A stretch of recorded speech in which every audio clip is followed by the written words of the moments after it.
ओम नमो भगवते वासुदेवाय। नमस्कार मित्रों, मैं विपिन पुरोहित आप सभी का अभिवादन करता हूं। आपके साथ चर्चा भी करता हूं, बातें करता हूं। कौन सी बातें? ईश्वर दर्शन की बातें कर रहे हैं।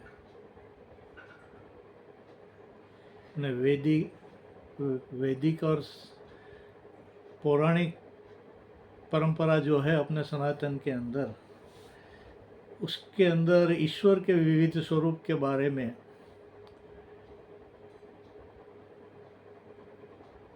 बहुत चर्चा है। अनेक अनेक तरीकों से भगवान को दिखाने की, भगवान को समझने की बातें की गई है। हम लोग पढ़ते तो हैं, समझते भी हैं, लेकिन हमारा कुछ लिमिटेशन है। जितना समय हम उसमें देना चाहिए उतना समय तो दे नहीं पा रहे हैं, लेकिन कुछ टाइम तो अवश्य निकालना चाहिए, ऐसा मैं सोचता हूँ।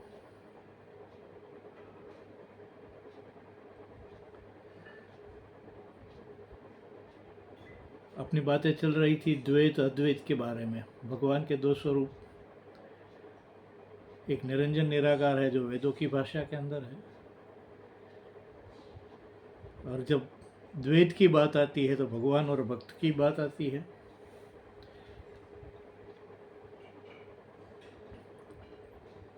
तो ईश्वर का जो दर्शन है उसको समझने के लिए महापुरुषों ने, बहुत से ऋषि मुनियों ने कहा ना, मन पवित्र होना चाहिए। सवाल ये है, मन पवित्र कैसे हो? मन को कैसी खुराक देनी चाहिए जिससे अपना मानसिक विकास हो सके?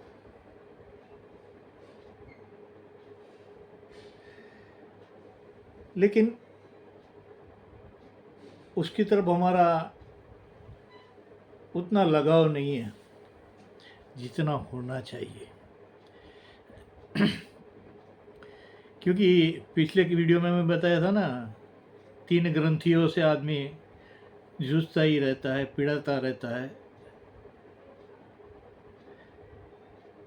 लघुता ग्रंथि, गुरुता ग्रंथि, भय ग्रंथि, इंग्लिश में उसको सुपीरियरिटी कॉम्प्लेक्स बोलते हैं, इंफीरियरिटी कॉम्प्लेक्स करते हैं, और फियर कॉम्प्लेक्स बोलते हैं।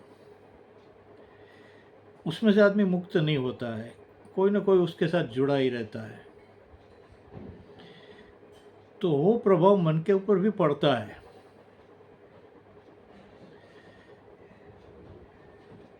दिन भर भाग दौड़ में कितनी अवस्थाओं में से मन गुजरता है, क्या क्या सोचता है दिन भर में, हमको खुद को ही पता नहीं है। कहाँ भागता है, कहाँ थोड़ी थोड़ी देर में कहाँ कहाँ चल जाता है, कभी इधर भागता है, कभी उधर भागता है। लोग कहते हैं ना, महापुरुष कहते हैं, मन चंचल है। चंचल मन को स्थिर करना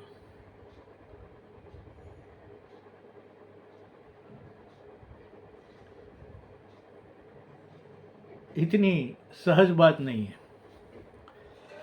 असंभव नहीं है, संभव तो है ही, लेकिन कौन इस झंझट में पड़े है, क्यों पड़े है? क्योंकि हम लोग की सोच कुछ अलग तरीके से ही है।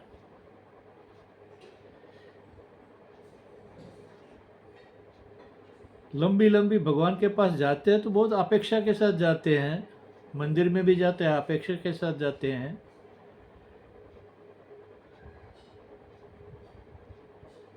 समस्या का निवारण करने के लिए भी हम लोग पंडितों के पास जाते हैं, ज्योतिषों के पास जाते हैं, और जो वो बता देता है करते रहते हैं। समाधान पूरा मिलता है कि नहीं मिलता है वो तो मुझे मालूम नहीं है, लेकिन बहुत तक निराशा ही प्राप्त होती है।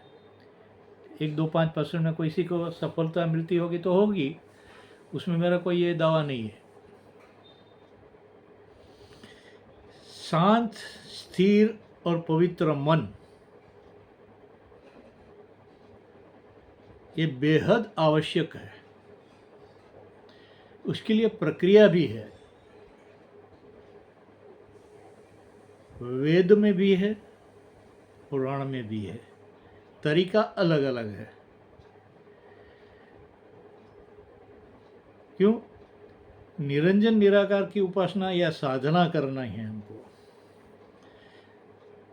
तो कठिन स्वरूप है। उसके लिए तो आपको गुरु के शरण में जाना पड़ेगा, आश्रम या कोई भी जगह जाके आपको जो ट्रिक बोलते हैं ना, वो कुंडलिनी सक्रिय है, यहाँ से यहाँ तक उसमें ध्यान लगाना है, स्थिर करना है, हठियों की प्रक्रिया है सब। लेकिन वो बहुत कठिन है। सरल भूमिका क्या है? सरल भूमिका ये है भक्त की, द्वैत में भगवान और भक्त। भगवान भक्तों को कहता है कि तू मेरा है, भक्त भगवान को कहता है भगवान तू मेरा है।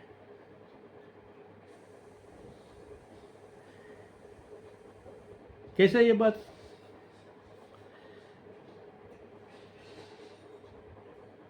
भगवान का अस्तित्व तो सब स्वीकार करते हैं, लेकिन मेरा है ऐसा भाव कभी जागा है क्या? उदाहरण तौर पर एक बात आपको बोलता हूं। एक माँ बाप के 4 संतान हैं, 4 पुत्र हैं।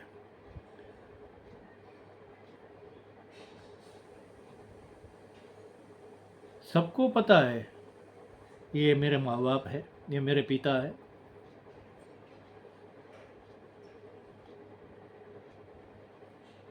सही बात है ना, सबको पता है कि हमारा माँ बाप है। जब जिम्मेदारी की बात आती है तो क्या सोचते हैं? मेरे अकेले का थोड़ा है, बाकी 3 का भी तो है ना, 4 भाई है ना, मेरा अकेला का थोड़ा है, सबका है ना।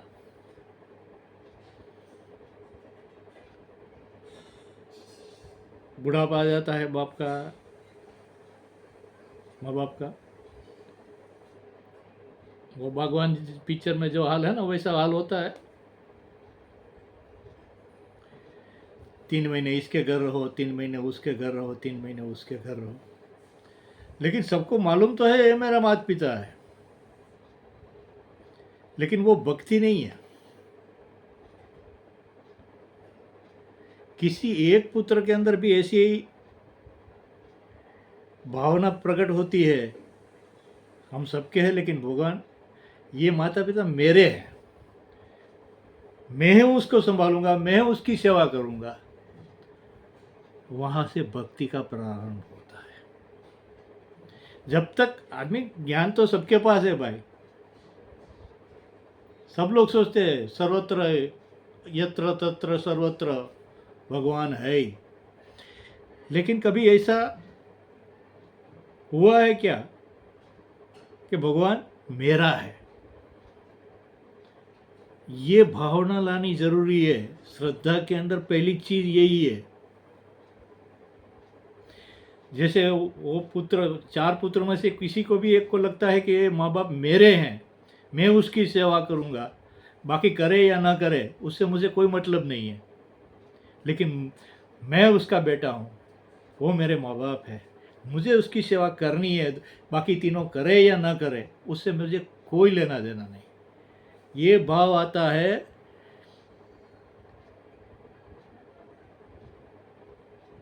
तभी सार्थक होता है ना, मातृदेवो भव पितृदेवो भव। भक्ति की शुरुआत वहीं से होनी चाहिए।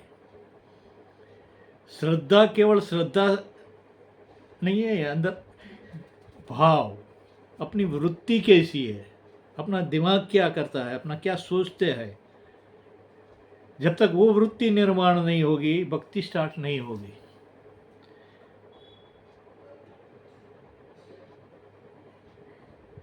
बिना मांगे भगवान ने बहुत कुछ दिया है, पिछले वीडियो में मैंने कहा था ना, लेकिन हम लोग उसका उपयोग क्या कर रहे हैं? बहुत कुछ फ्री दे दिया है, हवा पानी से लेकर सब कुछ। ये मशीन भी उसकी देन है।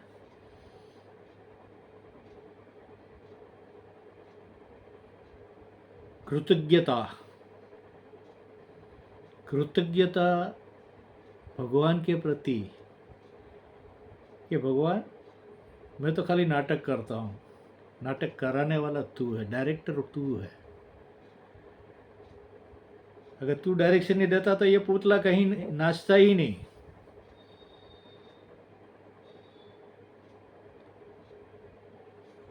ये समझने की चीज आवश्यकता होती है द्वैत के अंदर, क्योंकि द्वैत में ही सरल रास्ता है ना। भक्ति सरल मार्ग है, राजमार्ग है। साधना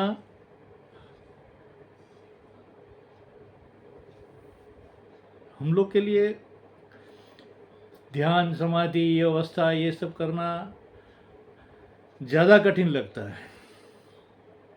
तो सरल मार्ग क्या है? भक्ति मार्ग। ईश्वर का दर्शन। अभी ईश्वर का दर्शन क्या होता है उसके बारे में अगले वीडियो में बात करेंगे।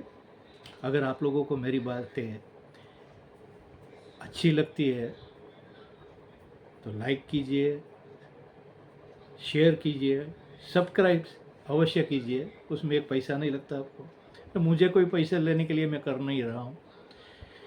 बस आप लोग का ये सहयोग मिलता रहेगा तो ये बातें और ज़्यादा लोगों के साथ जाएगी,